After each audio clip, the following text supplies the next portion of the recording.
Welcome back or welcome to Minecraft with Miles or by Miles if you still prefer. If you've never been here before, then I'm welcome to have you. And I'm going to simply re-illustrate how to survive your first day, starting with going to the single player menu and choosing an empty world. Now, one of the key points I'd like to add here is that your first day literally lasts about 10 minutes from the second that you start playing, so time is pretty crucial.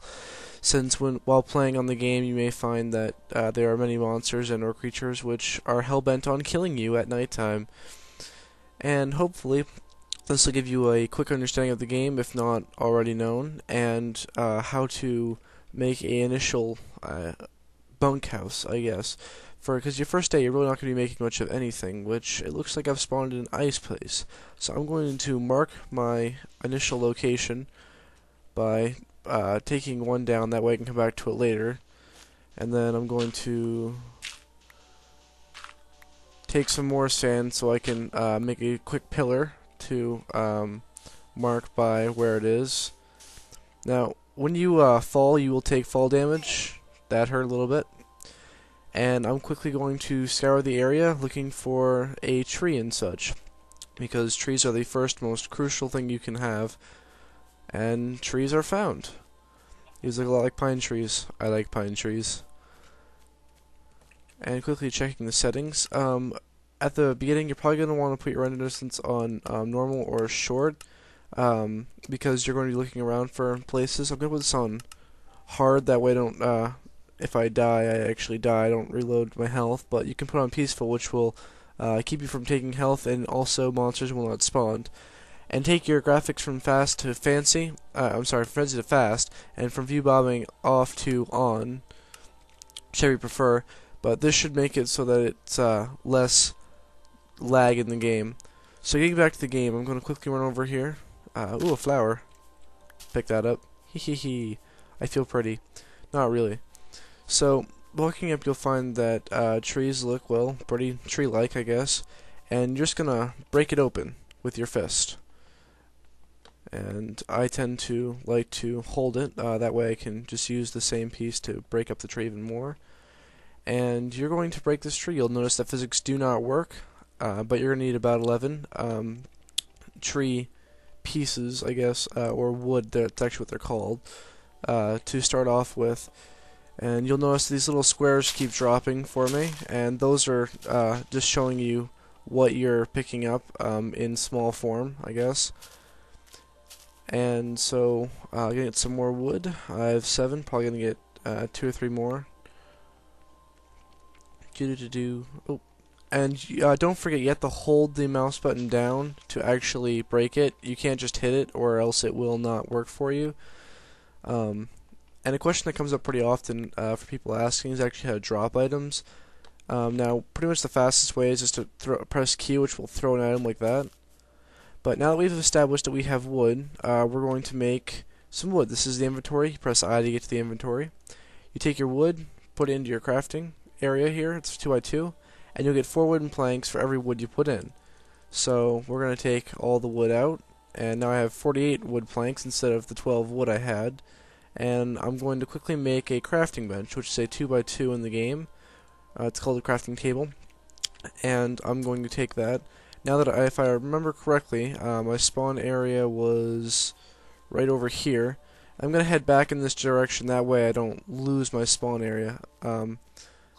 See, I can see my pillar right there from over here. It sticks out quite nicely in this frozen wasteland. And the first thing I'm going to do is I'm going to quickly make a hole in the wall. After I get down to a level area, and wow, really far down. Okay, so pretty much what I'm going to do is I'm going to make a hole through the wall. Now, if you're in a snow environment, just break the pieces underneath, or the dirt if you prefer. It's far easier than breaking the snow than breaking the dirt.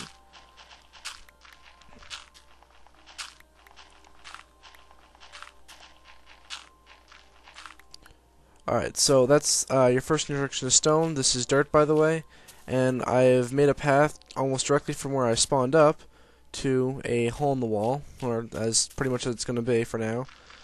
And I'm going to dig just a small area out, so I may use this as a hideout. And I'm going to take my crafting bench, and I'll place any object that you can place. You hit the right mouse button, or you can press Control and left click on the D-pad if you have a laptop. And then you're going to use right click or Control click again to use the actual crafting bench, which is now a 3x3. And I'm going to take some wood, and the first thing I'm going to do is going to make some sticks. 12 is probably good enough to start off with. And then I'm going to make a door for my area. So this is a 2x3 wood thing, and you simply get a door. These are not stackable, so you can only have one per slot. But with that door, if I swap to it, I can go over here, and now I have a protection. You open it with left click or just any click on the mouse D-pad. And you can break this and then reuse it if you want by hitting it and just continuing to break it, but I'm not going to want to break this. So then the next thing I'm going to do is I'm going to take my some of my wood here. I'm going to make a pickaxe. Now to make a pickaxe, you're going to want 3 over the top and 2 high for sticks. And now I have a wooden pickaxe. Now I don't want a lot of wooden pickaxes because no offense to the game, but wooden pickaxes are really, they suck. And I had to hand it to Notch, actually, who built this game. It was pretty ingenious.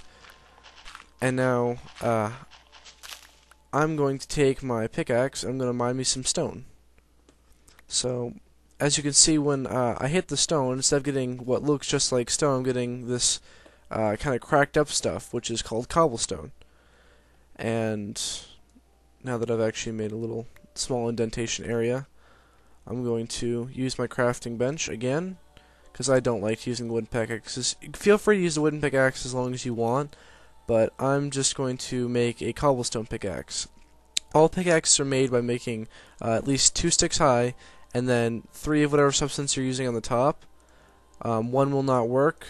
I'm sorry, here's 1 block will not work, but 2 will make a pickaxe.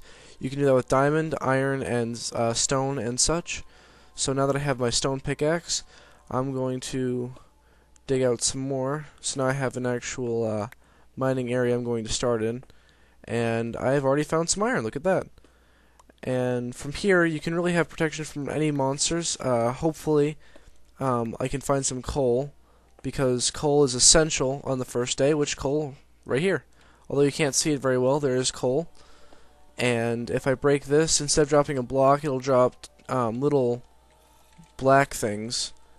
And if you go back to the workbench or your inventory, you can do this in a 1x2 block. You simply place 1 stick and then 1 coal, and you'll get torches.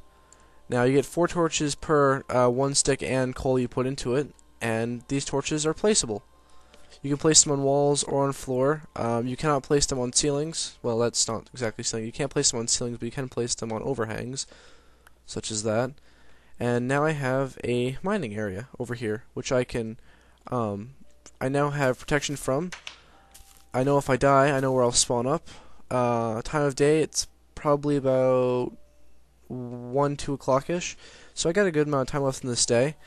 And I know that I spawned here now, so what I'm going to do is I'm going to simply mark this for later on in case I decide to fix it up some with some add-ons. And I don't want to keep this, I want to keep this about sea level just because I'm OCD like that. So I'm going to take all my sand back that I harvested, I guess you could say, and now I have an area where when I spawn I will be standing here. And again, I'm going to make this 3 high, because if you're playing on a hard difficulty and you get killed by a monster, there's nothing more irksome than spawning up and realizing that you are going to die. Actually, I'm going to block this side up. And now if I break this down, I'll have another open area right here. And this is too high, so I'll spawn up, and if you remember, you always spawn facing west, or the way the sun will fall. So, taking my spawn point that I now know where it is, I know I'm going to be facing west, so this is going to be the way I'm going to be heading out. So I'm going to make another door. I'm going to go back over here to my crafting bench, and I'm going to put a door in my now first room. which I've implemented fairly quickly. And I simply go back to my door area here, well, my out opening, and place the door. And now when I spawn, I have 360 degrees of protection from monsters, and I just open it up, close it up, and there's a quick jog over here to my little fortress hole in the wall, which I'm actually going to light up the door a little bit, that way that I can see from the outside. And if you haven't been through my videos before, then I apologize for you missing on some of this. But I'm very fond of a 3x3 downwards spiral, which consists of literally a 3x3 block on the floor. And what it allows you to do is it allows you to drop down from a certain point and continue to spiral downwards, which allows you to not dig straight down, but at the same time, you don't dig straight down, so you don't have a threat of falling into, say, lava or underwater cavern of which you don't know where you are and you can't see. Now, you can't mine iron with a wooden pickaxe. You'll have to have at least a stone, but this is pretty much iron right here, and I'll pick this up, and then I'll pick up that coal over there. Alright, and then pick up the coal. Pretty good coal deposit, actually. And you can almost guarantee there's going to be coal near your spawn, even if you're in a desert. As soon as you get down to bedrock, not bedrock, I'm sorry, to stone, you're pretty much going to hit coal in any direction you go to for any length of time. And if you spawn up in a mountainous area, you may actually find coal on the outside or of the ground, which can be pretty radical. Nice thing to have.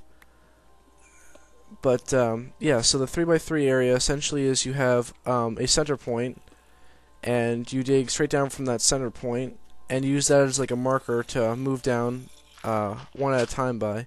And if you hear that noise in the background, which you may, that's a zombie, and zombies are not very happy with us for some reason, even though there's like no one else in the game unless you're playing multiplayer.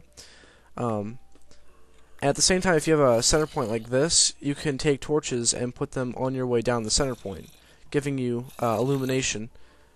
And I'll just go one or two more just to remind you. Really, you're digging 3 for every 1 you're going down. And this also allows you to see what's coming up ahead, because you can dig straight down through here and see if there's anything you're going to be knocking into. And that's pretty much what you're going to be doing for your first day, if you're quick about it. Now, I think if you notice that it'll be nighttime now, and that I'm going to quickly show you that there are monsters.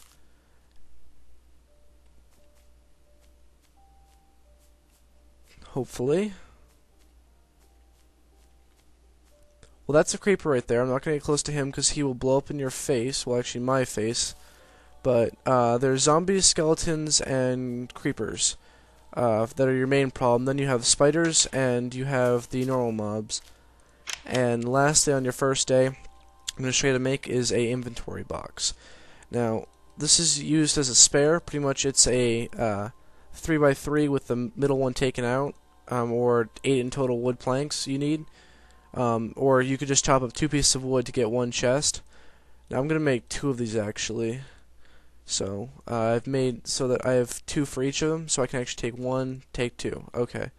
And then I'm going to take this box right here, and I'm going to place it. Actually, I'll just mine this out so I can place the other one. But what it does is essentially, say if you were off adventuring or mining or whatever, and you left nothing, you had nothing to, you brought most of your stuff, you'd come back and if you died and felt really sad because you really had nothing. So what these are great for is storing spare objects, like this wooden pickaxe I barely used, some spare coal in case I die, some wood in case I need some to build another door, because I have 6, more than 6 I can build a door, some sand if I decide to make some glass, and as you can see, it's the equivalent of having 1 inventory, But you can also take the same box and put it side by side, and you now have a large chest, which gives you one inventory, two inventories. And also looks kind of cool because it's a double chest and no longer just one small chest. Then you can take your cobblestone, which is what you get from mining out stone, and you get a furnace. Take the same furnace, and you place that furnace where you decide you want it. And I can still get access to this, by the way, even though I've blocked off half it to the furnace because it opens upwards. But then, when you put coal in the bottom of the furnace, you can put something such as iron in the top, and this will spew out iron. Iron ingots, actually, which you can then take 3 of them plus 2 sticks in your crafting bench, and you can make a iron pickaxe, which will make it even easier to dig down into your mine that we've made right here. And that is Minecraft in one day and some of the night. I hope you enjoyed this quick tutorial, and I wish you the best if you decide to play. And this is a zombie. I'll show you him real quick, and then I'll be on my way. Thank you all for joining, and say hi to Bob. I call all zombies Bob.